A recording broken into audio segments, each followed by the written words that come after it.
Good evening, board members. Good evening, Cabinet and Dr. Rodriguez. This is Emily Halvig, and I'm a teacher at Cesar Chavez Middle School, taught in the district for 16 years. What I want to talk about tonight is how the district must and how they can provide a raise for teachers, a pretty substantial raise above and beyond the 1% that's being offered with a contingency of increased ADA.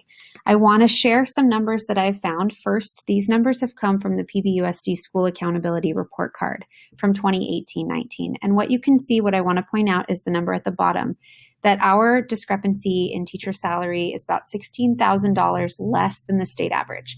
So what I'm comparing there is our average salary in our district with the average from the state of California.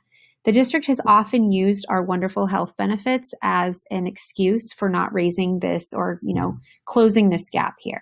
And so what I looked at closely is how much our district is spending on average per teacher on health benefits versus how much is being spent at the state average to see if it matched up with the $16,000 discrepancy there.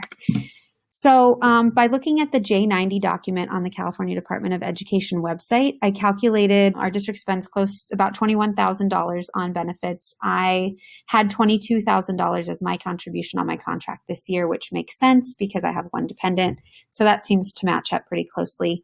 That's about $6,500 more than districts within the state are paying on average.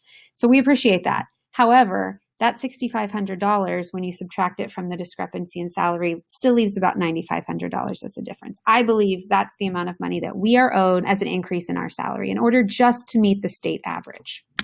Okay, how are we going to do that? The number that really stood out to me is the number in the middle, the percentages. So again, on the School Accountability Report Card, we see that PVUSD, and this has been consistent over a number of years, spends 8% less of its total budget on teacher salaries than most other districts do.